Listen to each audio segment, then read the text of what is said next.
Welcome to the Manuscript Podcast, where we believe 21st century man controls his destiny, that his choices define his future, and that he writes the script to his own life. I'm your host and fellow man, Reuben Stamper, and as always, it is an honor, a pleasure, and a privilege to have you all here with me today. Thank you so much for watching, and I hope you enjoy this episode. So, without further ado, let's get right into it. Today, we're going to be talking all about virtue. What is it? Why should you want it? And how do you get it? Those are the three questions that I will seek to answer in the first segment of this podcast. So let's get right into it. The term virtue is just thrown around haphazard all over the place, left and right by actors and social media influencers. I'm trying to be a virtuous person. If you do this is going to make you into a virtuous man. And then they never define what virtue is. And they don't understand. They just don't understand what it is. Now, I learned about virtue in a book called The Nicomachean Ethics by Aristotle. He's a Greek philosopher. This is a big nerd moment for me. I learned about it in college. I actually became obsessed with the book. It caused me to write my own book about, half the book is dedicated to the virtues. And so I'm not going to try and define it in the hoity-toity terms that it's defined as in that book.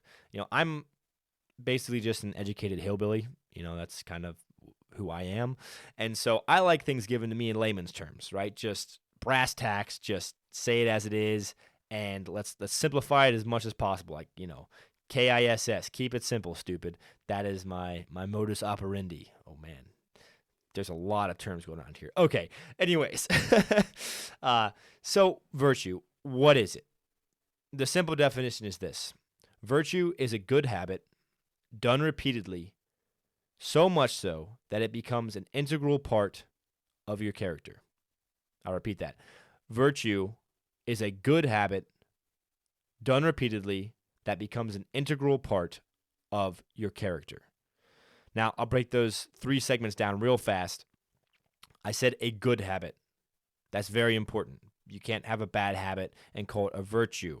A bad habit makes it a vice. Vices are bad. You do not want vices. You want virtue. So it has to be a good habit. It has to be done repeatedly, right? And what does this mean? So the best example I can give is this. I want you to imagine you have a cousin, and we'll call him Jonathan. All right, so Jonathan is an uncoordinated guy. Great dude, uncoordinated guy, and he doesn't practice basketball. But, he's a good guy. He goes along with the flow sometimes, and there's a bunch of dudes wanting to play basketball. He's like, I'll jump in. Jonathan goes out to the three-point line. Actually, no, let's call it half court. He goes to half-court line and just drains a ball, okay? All right? So he drains a ball, half-court line. So he's made a shot. And you're like, oh, my gosh, Jonathan, I didn't know you were this good at basketball. And he looks at you with just wide open eyes, and he says, bro, I am shit at basketball. I'm like actually the worst at basketball. And so everybody's kind of like, is he just being humble?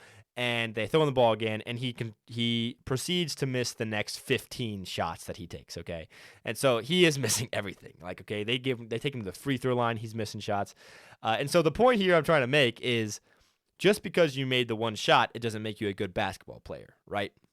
So when I say that a virtue is done repeatedly, in order for you to become virtuous, you can't do one virtuous thing and then say, I'm a virtuous person. You can't do one courageous act in your life and then that makes you courageous. You have to consistently keep up with the virtue by acting in accord with it time after time after time. Makes pretty good sense, right? If you want to be a good basketball player, you're practicing time and time and time again.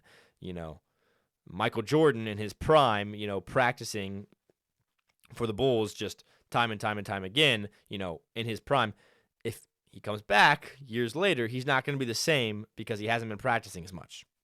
He has a natural talent, sure, but he hasn't been practicing as much, so he's not as great a basketball player. Same thing applies to virtue. You have to do it repeatedly, right? And then the last part of that definition is it becomes so much so that it becomes an integral part of your character.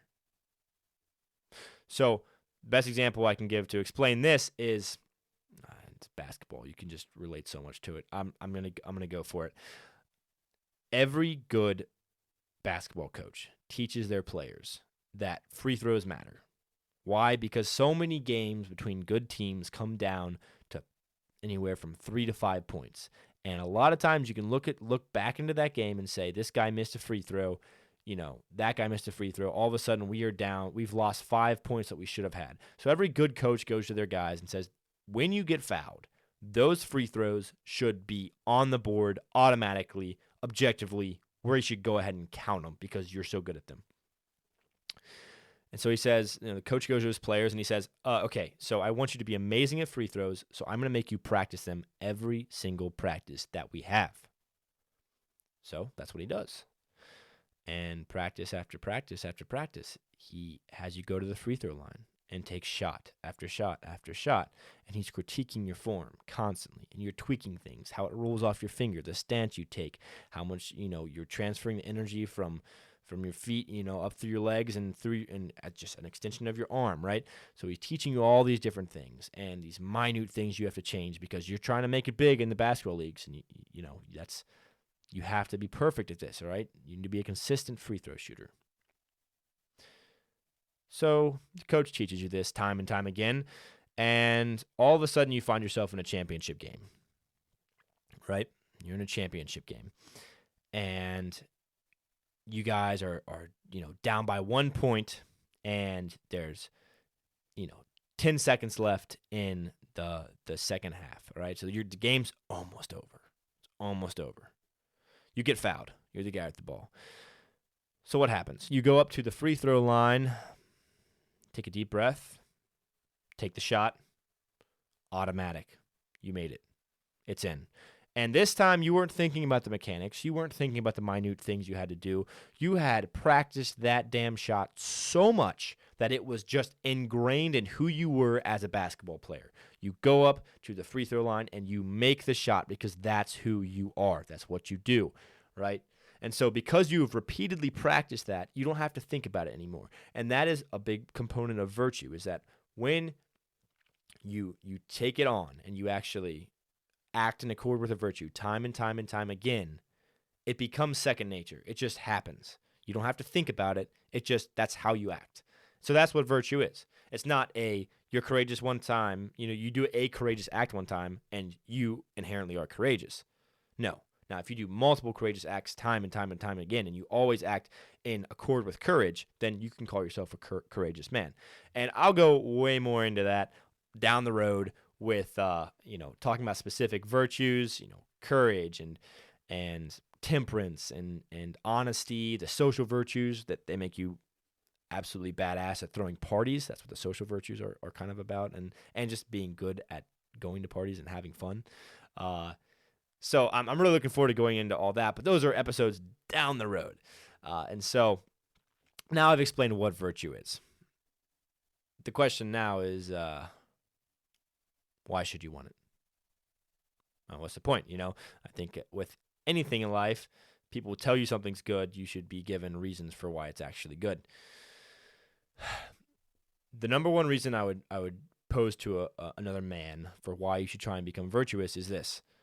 It helps you to see the highest good and then to attain it, right? You've probably heard in your life the term, don't go for the low-hanging fruit, right? That's a expression that's used quite commonly. What does it mean? It means don't go for the fruit on the lowest branches that's not seen the sun, that's, got worms in it, that's got that bad spot on the side, it's kind of squishy, and, it's not the apple that you hope for, right? And you look up that tree and you see in the top branch that there is just this prime, beautiful, just magnificent, red, juicy apple. And that's the one you want, right? But you gotta go through some work to get to it. That's what the whole analogy is about, right? And so you say, don't go for the low-hanging fruit. Well, virtue helps you always see the highest hanging fruit, right? It allows you to see the highest good in every situation and to try and attain it. It allows you to basically properly order things that are good so that you can reach the highest good, right? So nobody's arguing that a piece of cake is bad. It's got great flavor that can bring enjoyment. That's pleasure that you can enjoy. There's nothing wrong with that piece of cake, right? Now, if you eat 8 pieces of cake, then you've got a problem. Well, why is that? Because you're not acting in accord with temperance. Temperance would say, eat the piece of cake, enjoy it, savor it. Don't eat 8. And by the way, I'm preaching to myself here too. I'm like, when it comes to temperance and ice cream, man, I've got a vice to ice cream. If it's in the house, it gets eaten. I'm working on it. I am working on it, I promise. But, I'm definitely not a case study for all this. I am very flawed in that regard, and I'm not the most virtuous man, but I'm trying. So, yeah, virtue allows you to constantly see the highest good. And so, I'm trying to think of another great example would be, relaxing with your wife is a good thing, right? And just having a great time. But, if you're at a bar and somebody fuels up your wife and you don't address the situation, then you're doing a disservice to your own masculinity, and you're doing a great disservice to her. Because who wants a man that's not going to defend, his woman? No woman wants that. And so that's a time where courage would need to be employed, right? Where you need to make a call to say, I'm going to address this issue. I'm going to confront this person, and that wherever that goes is where it goes. But otherwise, you could just sit back. It's very comfortable, right? And so comfort isn't a bad thing, but when comfort calls you, it calls you away from your greater purpose, from the greater direction that your life should have, then it is a bad thing. It's objectively a bad thing. So it's like that guy fills up your wife, and you're like, oh well, that would require conflict, and I'd have to get up in that guy's face, and I'm just gonna leave it. I'm just gonna leave it. And meanwhile, your wife thinks you're a wimp. Deep down inside, you're a wimp. You don't want that. You employ courage. You say, listen, it's gonna be uncomfortable. I don't want to do this, but I'm going to do it anyways. That's when you're employing courage, and we'll go a lot more into all these things down the road. But anyways, that's the beauty of courage. It calls you to be something so much greater than what society tells you you should be, right? Society can in many ways just say, oh, this is just consume, enjoy, pleasure, comfort, and these things aren't bad objectively. They're not bad. But when they pull you away from your greater purpose and the greater meaning and fulfillment that you actually could achieve, then they are bad, and they're making you unhappy. And so virtue allows you to see through that, and then to act in ways that it guides you to act in ways that will help you achieve that greatness that you are called to. So that's why you should want virtue. In a nutshell, that's why you should want it. And then how do you get it? Okay, now that I've explained why you should want it, how do you get it? I think I've already kind of touched on this, but the key is understand the virtue, right? You as a guy that isn't aiming at anything is going to hit nothing every single time, right? An axe thrower doesn't know where his target is. He's not going to hit the target. So you have to understand what they are, understand what virtue is, understand what courage is, and temperance, and all these things. Actually understand them, and I'm going to try and teach these things throughout the upcoming episodes. So understand what it is, and then act in accord with what it would dictate you should do in each circumstance, right? So guy feels up your wife, you confront the other dude and you say, listen, you're going to apologize right now or we're going outside. You're at a party and you want to eat the 8 pieces of cake, but you choose to eat the 1. That's temperance.